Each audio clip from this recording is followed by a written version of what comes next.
Hi guys, and welcome to Old Southern Kitchen and Garden. Today I wanted to take you through a quick and easy meal that we like to make on weeknights that can feed the entire family in less than an hour. It's oven roasted blackened pork chops with onions and peppers. Let's get started.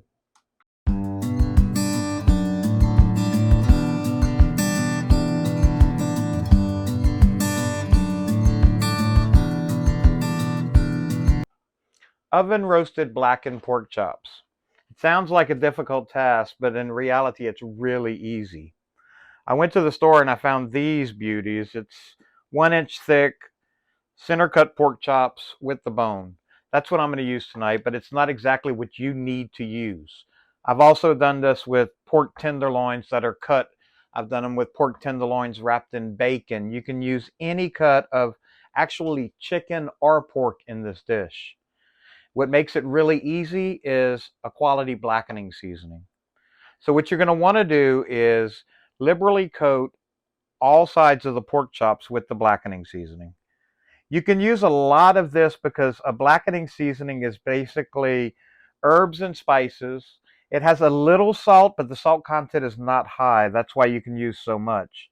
And what makes it blackening is the paprika. Paprika has a natural tendency, I guess you would say, to brown or blacken whenever it's heated. So I'm going to coat these thoroughly. They have been washed and dried. And you can see it's a lot of season blend on them. Once we get them coated,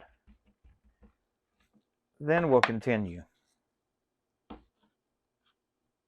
While you're flipping those over, Chuck, howdy y'all, it's Dale over here on this side. Yeah, I'm waving at you.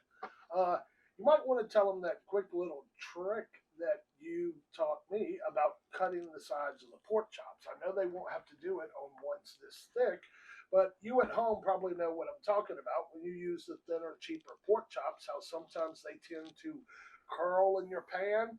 If you cut that fat strip in a few spots around the side, it stops your pork chops from curling up.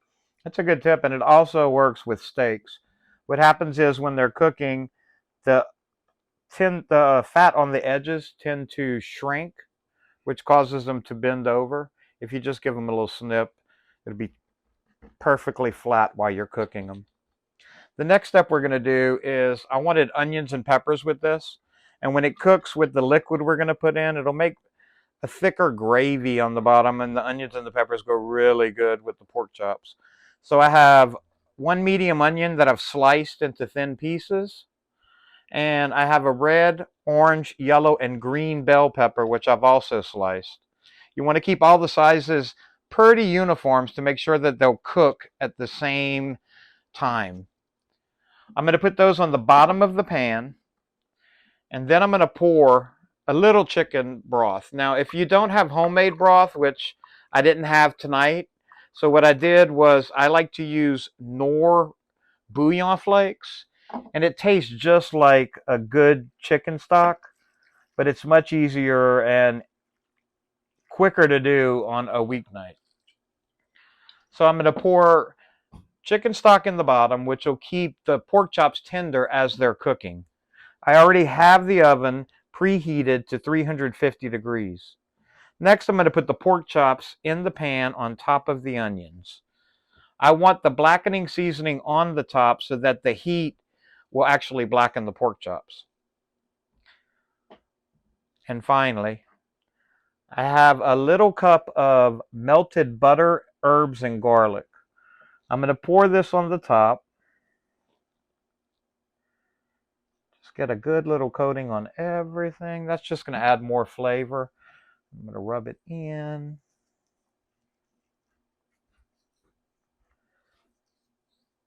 And then add a little bit more blackening seasoning on everything.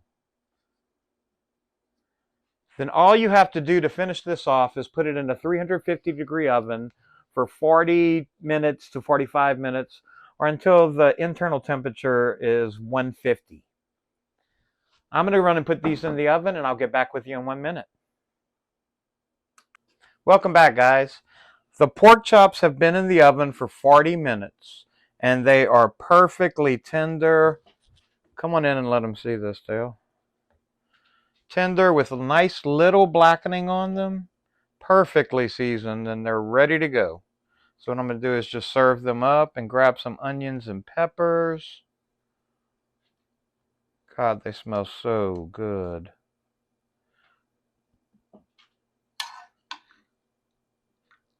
Can you fit all those big pork chops on that one plate? One way or another, they're going on that plate. That's why they're all piled on top of each other. The onions and peppers are so tender.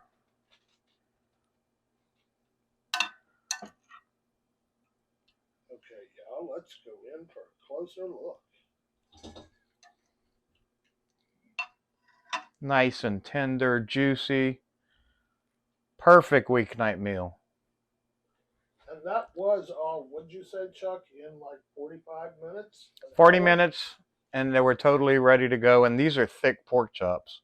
Yeah, so those thinner ones that I was talking about that you cut the edge would cook much faster. You could cook those in like 20 to 30 minutes and you'd be perfect. They're much more budget friendly.